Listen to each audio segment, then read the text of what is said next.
श्रीराम समर्थ. नामी ठेवावे चित्त, तेच मानावे सत्य.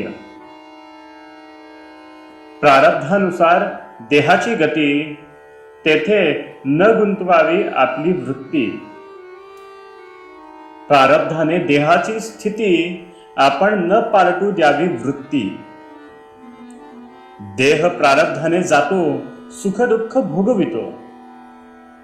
जे जे काही केले ते ते फळाला आले, म्हणून देहाची गती ते पालटणे नाही कोणाचे हाती. पांडव परमात्म्याचे सखे झाले, तरी वनवासातून मुक्त नाही झाले.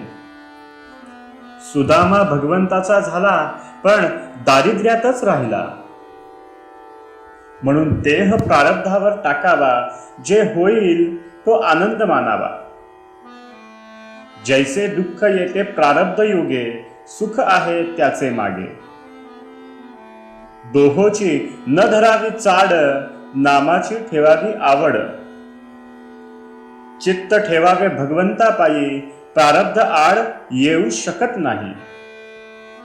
देहाचे भोग देहाचे माथा, कष्ट न होती रघुनाथ स्मरता.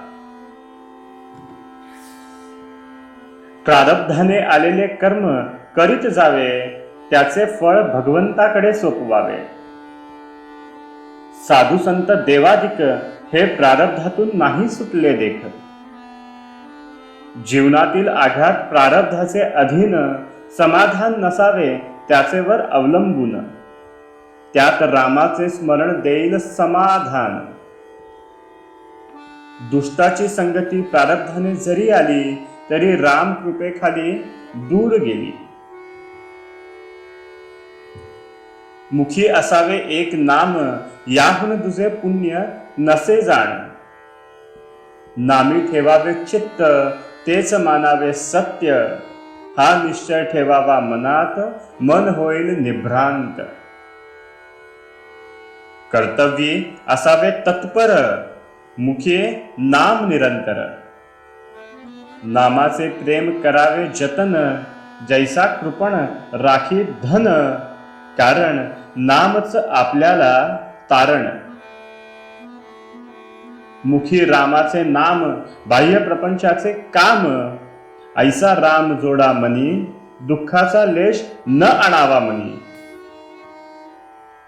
आजवर राहिला वासनेचा आधार, आता नामावर प्रेम ठेवा पुरेपूर. असती पुण्याच्या गाठी, तरच नाम येईल कंठी. रामाचे नाव ज्याला न होईल सहन, त्याची गती नाही उत्तम जाण. निर्हेतुक घ्यावे नाम, जेणे जोडेल आत्माराम. नामाविण जे जे साधन, ते ते कष्टास मात्र कारण. देह जरी नाशिवंत, सांगितलेले नाम आहे सत्य. बुद्धी करावी स्थिर, नामी असावे प्रेम अनिवार्य. नामात कसलेही विचार आले, तरी ते नामाने दूर सारावे भले. नामस्मरणी निदिध्यास, स्थूलाची न करावी आस. अखंड राखावे समाधान, हीच परमार्थाची खरी खूण जाण. जगन्नियंत्या प्रभूस करावे आपले, बाकी किती जण आले गेले. मनावर त्याचा होऊ न द्यावा परिणाम. परमार्थाला एकच उपाय जाण, अखंड असावे अनुसंधान. आजचे बोधवचन. देह सोपवावा प्रारब्धावर, मन गुंतवावे रामावर. जानकी जीवन स्मरण. जय जय राम.